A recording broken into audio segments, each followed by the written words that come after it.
Hello class 10th के विद्यार्थियों, आज हम क्लास 10th के केमिस्ट्री का चैप्टर नंबर 1 रासायनिक अभिक्रिया और समीकरण का टॉप टी ऑब्जेक्टिव क्वेश्चन करने वाले हैं, जो आपके बिहार बोर्ड के 2026 में बहुत ज़्यादा इम्पोर्टेंट पूछे ही जाएंगे। तो अगर आप हमारे चैनल पर नए आए हैं तो चैनल को सब्सक्राइब करें और साथ में बेल आइकन को भी ज़रूर दबाएं ताकि आपको नए वीडियो आगे मिलते रहें। तो चलिए चैप्टर का ऑब्जेक्टिव देखते हैं। तो चलिए पहला नंबर हम प्रश्न देखते हैं। पहला प्रश्न हमारा है कि उपचयन वह प्रक्रिया है जिसमें ऑक्सीजन का योग, हाइड्रोजन का वियोग, इलेक्ट्रॉन का त्याग या इनमें से सभी होता है। उपचयन वह प्रक्रिया है जो इनमें से सभी प्रक्रियाएं उसमें होती है। तो हमारा सही आंसर हो जाएगा ऑप्शन डी। चलिए अगला सवाल देखते हैं।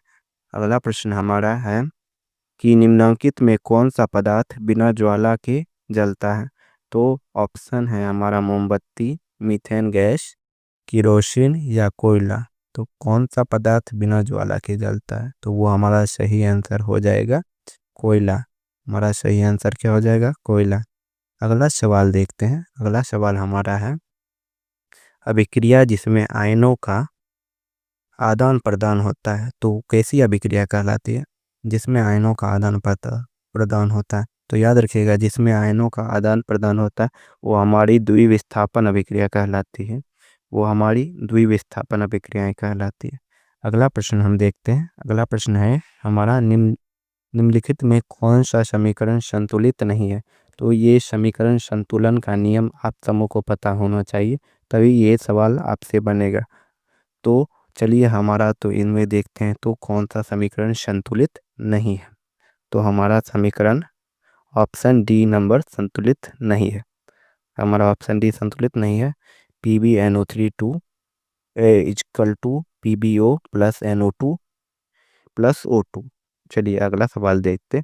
अगला सवाल हमारा है कि Fe2O3 plus Al equal to Al2O3 plus Fe निम्नलिखित में किस प्रकार की अभिक्रिया है? अगर ऐसी अभिक्रिया आ जाए जिसमें तत्व एक तत्व मतलब एक पदार्थ के अणु कभी इधर हो जाए तो ये हमारी अभिक्रिया हो जाती है द्विविस्थापन। हमारी कैसी अभिक्रिया हो जाती है?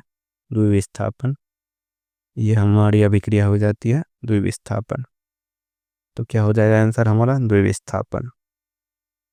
अगला सवाल देखते हैं।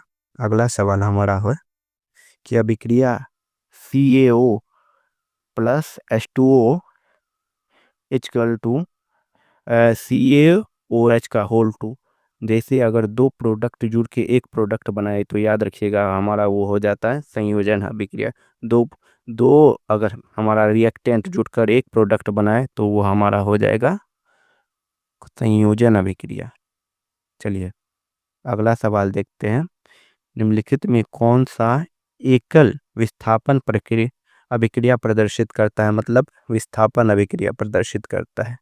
तो याद रखिएगा हमारा कौन सा विस्थापन अभिक्रिया प्रदर्शित करता है। इसमें देख AgNO3 और Cu, AgNO3 हमारा और Cu ये हमारा एकल विस्थापन अभिक्रिया प्रदर्शित करता है। अगला सवाल देखते हैं। अगला सवाल है, इस सवाल का आंसर भी हमने दे दिया है। तो कहता है निम्नलिखित में कौन ऑक्सीकरण की क्रिया नहीं है? कौन इनमें से कौन ऑक्सीकरण की प्रक्रिया नहीं है? दहन, श्वसन, भोजन का पचना और अवक्षेपण। अगर आपने ऑक्सीकरण और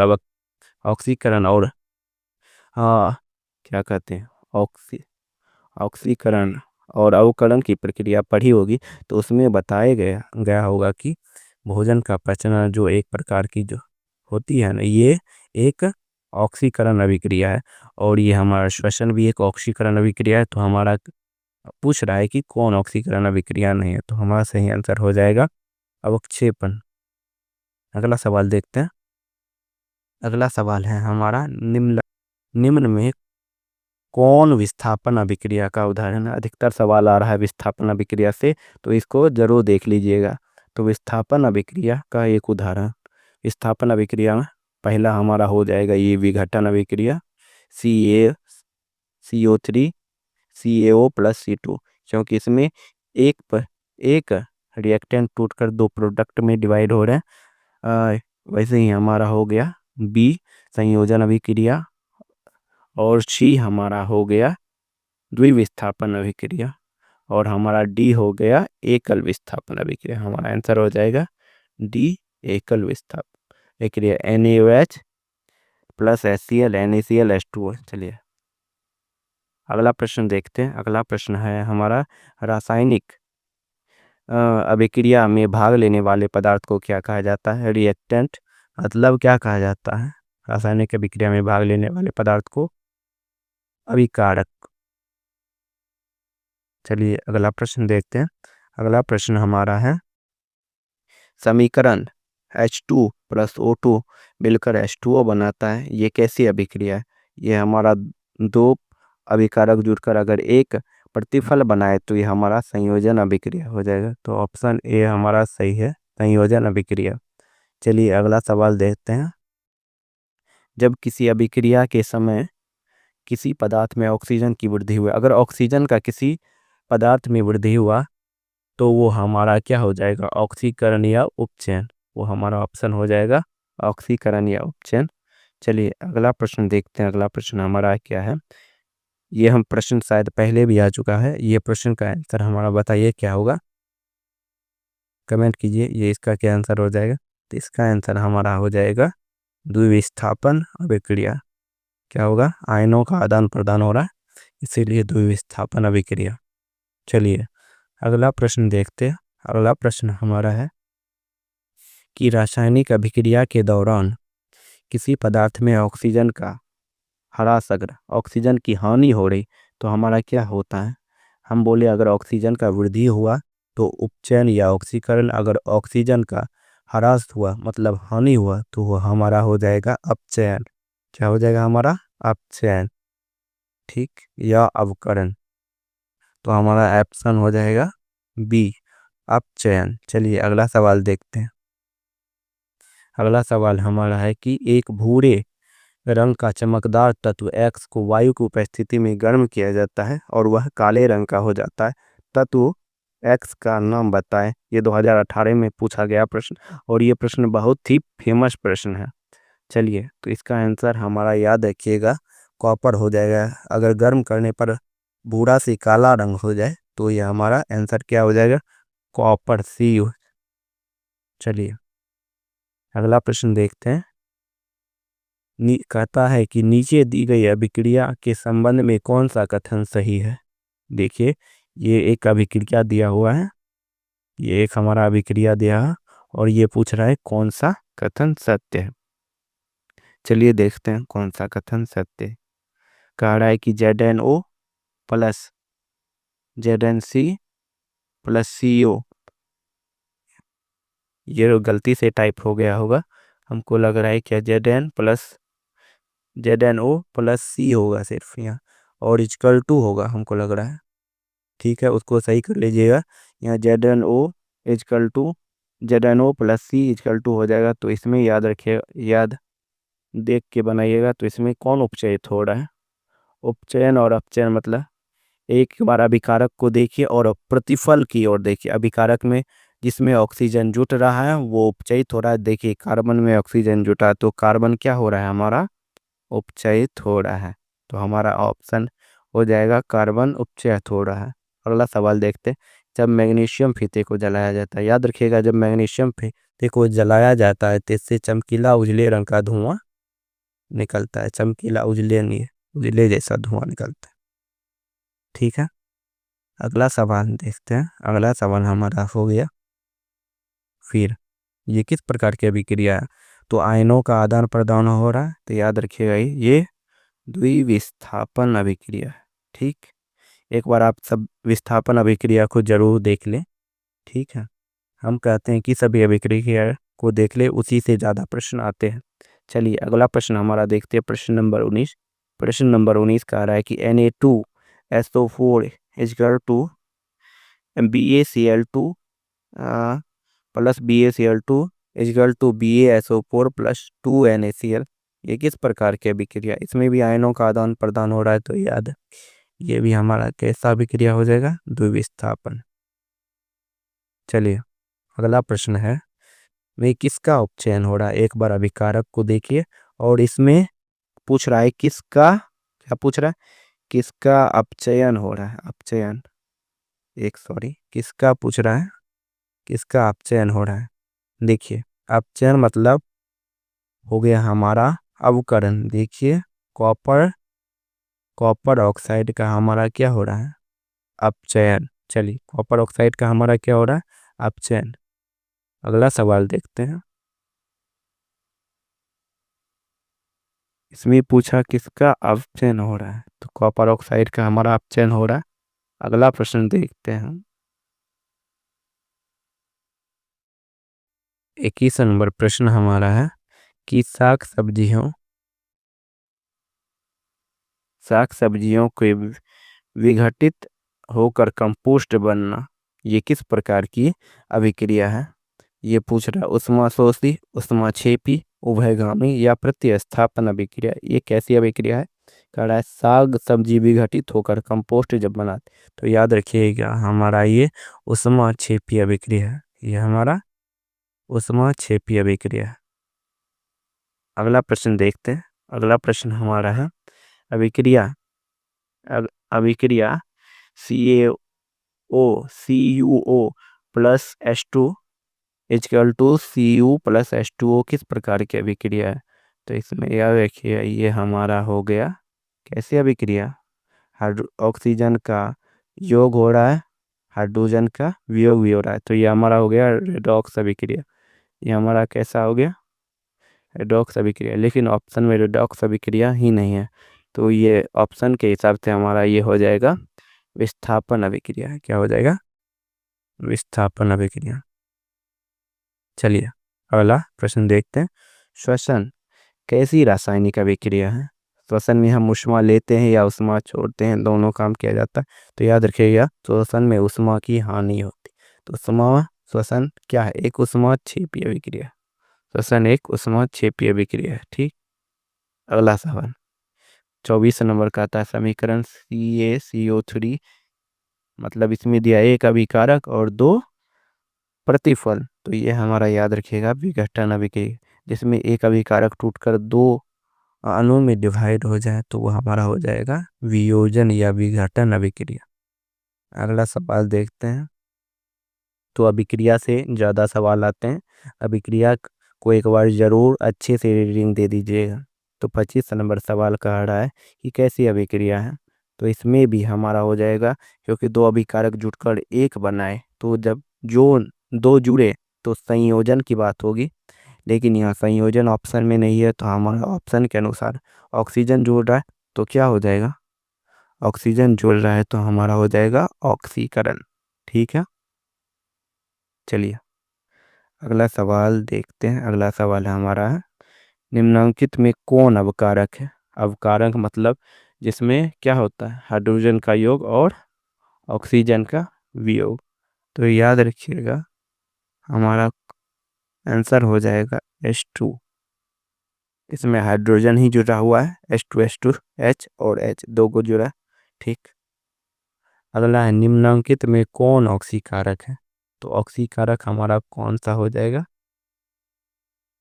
तो हमारा O2 हो जाएगा ऑक्सीकारक, क्योंकि इसमें भी ऑक्सीजन और ऑक्सीजन जुड़ा हुआ। फिर 28 नंबर प्रश्न देखते हैं। 28 नंबर प्रश्न कहता है हमारा निम्नलिखित में कौन सा पदार्थ ऑक्सीजन से संयोग नहीं करता है। कौन सा पदार्थ ऑक्सीजन से संयोग नहीं करता है। इसको याद रखिएगा, ऑक्सीजन से कौन संयोग नहीं करे, तांबा, तांबा कर लेगा। याद रखिएगा सोना कभी ऑक्सीजन के संपर्क में नहीं आता, तो हमारा आंसर हो जाएगा क्या, गोल्ड। ठीक है। अगला प्रश्न हमारा है कि 29वां नंबर निम्नलिखित में से कौन सा उत्पाद लेड नाइट्रेट को गर्म करके प्राप्त किया जाता है, प्राप्त होता है। तो हम तो ऑप्शन है हमारा O2 NO2 NO2 और N2 NO2 और O2। तो क्या हो जाएगा, क्या क्या कर रहा है कि लेड नाइट्रेट को गर्म करने पर क्या होता है, गर्म करके प्राप्त करने पर प्राप्त होता है। तो हमारा आंसर हो जाएगा NO2 और O2। NO2 और O2। चलिए अगला प्रश्न फिर है, इसमें पूछ रहा है कौन ऑक्सीकारक है। कौन मतलब क्या है? ऑक्सीकारक। ऑक्सीकारक मतलब ऑक्सीजन का उससे या तो वियोग होगा या हाइड्रोजन उससे हटा होगा। देखिए कौन ऑक्सीकारक है। ऑक्सीजन का तो बात है, हाइड्रोजन, हाइड्रोजन जिसमें जुड़ा वो क्या, हाइड्रोजन जिससे हटा, किससे हटा? हाइड्रोजन H2S से ना, किससे हटा? H2S से। किस HCl से हटा। HCl में जुड़ा हाइड्रोजन का जिसमें योग हुआ ना, तो वो हुआ ऑक्सीकारक। कौन सा पदार्थ ऑक्सीकारक है? तो हमारा हो जाएगा Cl2। Cl2 कैसे हो पूछ रहा है ऑक्सीकारक। हाइड्रोजन का वियोग किससे हुआ? Cl2 से ही हुआ। Cl2 से मतलब Cl2 बन के हो गया CaHCl, इससे है। चलिए अगला बात है कि खाना बनाने में प्रयुक्त द्रवीभूत पेट्रोलियम गैस का प्रमुख अवयव क्या है? तो इसमें याद रखिएगा प्रमुख अवयव है हमारा ब्यूटेन। ब्यूटेन हमारा 98% रहता है। ब्यूटेन हमारा 98% रहता है। चलिए अगला प्रश्न है हमारा कि रासायनिक समीकरण में जल विलयन को किससे दिखाया जाता है? तो याद रखिएगा जल विलयन को AQ से दिखाया जाता है। जल विलयन को हमारा AQ से दिखाया जाता है। ठीक है, अगला प्रश्न देखते हैं, निम्नलिखित में कौन सा पदार्थ फोटोग्राफी में प्रयुक्त होने वाले फिल्मों बनाने हेतु प्रयुक्त किया जाता है? तो फोटोग्राफी में प्रयुक्त होने वाले पदार्थ को याद रखिएगा नाम AGBR। क्या याद रखिएगा? AGBR। AGBR को फोटोग्राफी में ज़्यादा यूज किया जाता है। ठीक है, अगला सवाल देखते हैं। अगला है क्या हमारा जल में विद्युत अपघटन करने पर मुक्त होने वाले ऑक्सीजन गैसों का मोल अनुपात क्या होता है? तो ऑक्सीजन गैस का हमारा मोल अनुपात याद रखिएगा 2:1 होता है। क्या होता है? 2:1। ठीक है, अगला सवाल है कि जिस न्यूनतम ताप पर कोई पदार्थ जलना प्रारंभ करता है क्या कहलाता है? अगर कोई न्यूनतम ताप पर कोई पदार्थ जलना प्रारंभ कर दिया वो हमारा हो गया ज्वलन ताप। वो हमारा क्या हो गया? ज्वलन ताप। ठीक है, अगला प्रश्न है हमारा, निम्नलिखित में कौन ऊष्माक्षेपी अभिक्रिया का उदाहरण है? निम्नलिखित में कौन ऊष्माक्षेपी अभिक्रिया का क्या है उदाहरण? तो ऑप्शन है हमारा जल का वाष्पन, अम्लों को जल द्वारा तनु करना, उसके बाद है नौशादर ऊर्ध्वपातन, या इनमें से कोई नहीं। किसमें है हमारा उष्मा क्षेपी अभिक्रिया का उदाहरण कौन सा है? तो ये हमारा आंसर हो जाएगा अम्लों को तनु करके जो है ना उससे उष्मा को निकाला जाता है। जल द्वारा तनु करके उष्मा को निकाला जाता है, तो अम्लों को जल द्वारा तनु करना। फिर 37 नंबर सवाल है हमारा, Cl2 plus Ki equal to KCl plus I2 एक संयोजन अभिक्रिया है या द्विविस्थापन या विस्थापन या समावयवी अभिक्रिया है? तो हमारा ऑप्शन हो जाएगा सी, विस्थापन अभिक्रिया। क्या है ये? एक प्रकार का विस्थापन अभिक्रिया। चलिए अगला प्रश्न है हमारा, शरीर में भोजन का पचना, शरीर में अगर भोजन पच रहा है तो वो कैसी अभिक्रिया है? तो याद रखिएगा शरीर में भोजन पचता है ऑक्सीजन की वजह से, तो हमारा हो गया आंसर ऑक्सीकरण। क्या हो गया? ऑक्सीकरण। अगला सवाल है कि निम्नलिखित में कौन समीकरण संतुलित नहीं है? निम्नलिखित में कौन समीकरण संतुलित है? कौन सा समीकरण पूछ रहा है? संतुलित है।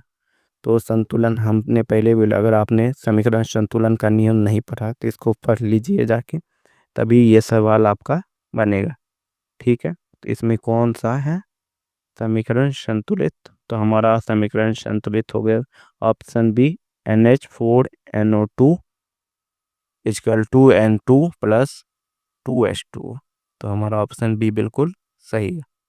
ठीक है, माफ कीजिएगा, तो हमारा ऑप्शन बी बिल्कुल सही है। अगला सवाल है कि रासायनिक अभिक्रिया में व्यक्त किया जाता है, रासायनिक अभिक्रिया में व्यक्त किया जाता है। क्या व्यक्त किया जाता है? रासायनिक अभिक्रिया को व्यक्त किया जाता है किसके द्वारा? संकेतों के रूप में। रासायनिक अभिक्रिया को संकेतों के रूप में व्यक्त क्या करते हैं क्या? या अणुसूत्र के रूप में, या समीकरण द्वारा, या सरल सूत्रों द्वारा। रासायनिक अभिक्रिया है तो उसको किस में हम व्यक्त करते हैं? तो याद रखिएगा, हम व्यक्त करते हैं समीकरण में। रासायनिक अभिक्रिया और समीकरण ही हमारा चैप्टर का नाम। ठीक है, अगला सवाल है हमारा कि अभिक्रिया में कौन सा संबंध कथन सत्य है? तो इसमें कौन सा संबंध? ZnO plus CO equal to Zn plus CO2 में संबंध कौन सा सही कथन सही है? CO2 ऑक्सीकृत हो रहा है, ZnO का ऑक्सीकरण होता है, CO का अवकरण होता है, ZnO का अवकरण हो। तो कौन सा आंसर सही हो जाएगा हमारा? हमारा सही आंसर हो जाएगा, इसमें देखिए क्या पूछ रहा है तो याद हो, सही देख। ZnO का क्या हो रहा है इसमें? अवकरण। ध्यान से देखिए, ZnO का क्या हो रहा है? अवकरण, ऑक्सीजन इससे गायब हो रहा है। अगला सवाल है निम्नलिखित में कौन दहन अभिक्रिया है? निम्नलिखित में कौन दहन अभिक्रिया है? उबलता हुआ जल, मोम का पिघलना, पेट्रोल का जलना, या इनमें से कोई नहीं। तो हमारा कौन सा हो जाएगा? दहन अभिक्रिया है। तो याद रखिएगा, पेट्रोल का जलना हमारा एक दहन अभिक्रिया है। चलिए अगला प्रश्न है हमारा, निम्नलिखित में कौन उभय विस्थापन या द्विविस्थापन अभिक्रिया है? तो हमारा आंसर हो जाएगा, मुझे तो देखते ही पता चल रहा है, क्या आपको पता चला? आयनों का इसमें ज़्यादा आदान प्रदान हो रहा है। ऑप्शन बी क्या हो जाएगा हमारा answer? AgNO3 plus NaCl equal to AgCl plus NaNO3। क्या हो जाएगा? यही उत्तर हमारा सही हो जाएगा। अगला सवाल देखते हैं। अगला सवाल है हमारा, जिस रासायनिक अभिक्रिया में प्रतिफल साथ साथ ऊष्मा का उत्सर्जन होता है, प्रतिफल के साथ साथ ऊष्मा भी निकलती है, तो वो हमारा, जिसमें ऊष्मा निकला तो ऊष्मा छेपी और ऊष्मा सोख लिया तो ऊष्मा शोषी। याद रखिएगा अभिक्रिया। ठीक है, हमारा हो जाएगा ऊष्मा छेपी अभिक्रिया। अगला सवाल है हमारा कि अभिक्रिया HN3 plus O2 equal to NO plus H2O निम्नलिखित में किस अभिक्रिया का उदाहरण है? तो हम बार बार मैं बोल रहा हूँ कि अभिक्रिया से सबसे ज़्यादा प्रश्न आते हैं, तो आप इनको ज़रूर देख ले। तो हमारा आंसर सही हो जाएगा ऑप्शन बी, विस्थापन। एकल विस्थापन जिसको कहा जाता है, वही हमारा सही हो। चलिए अगला सवाल है हमारा, CaO plus H2O equal to CaOH का होल 2 प्लस उष्मा। तो याद रखिएगा, ये हमको लग रहा है उष्मा उष्मा इससे निकल रहा है, या उष्मा शोषण हो, उष्मा निकल, उष्मा छेपी होगा। ठीक है, याद रखिएगा उष्मा और दो प्रोडक्ट मिलके एक प्रोडक्ट का निर्माण कर रहे हैं, तो ये हमारा हो जाएगा संयोजन और उष्मा छेपी अभिक्रिया। ठीक है, अगला सवाल है, समीकरण के बाएं दाएं दोनों प्रकार के परमाणु की संख्या अगर समान होगी तो यह कैसा समीकरण कहलाएगा? याद रखिएगा, हमारा संतुलित रासायनिक समीकरण। संतुलित रासायनिक समीकरण। अगला प्रश्न हमारा, अब हमारा प्रश्न खत्म हो चुका है। आई होप अगर आपको वीडियो अच्छी लगी तो वीडियो को एक लाइक और चैनल को सब्सक्राइब जरूर कीजिएगा, ताकि हम नए वीडियो इस तरीके से लाते रहें। धन्यवाद।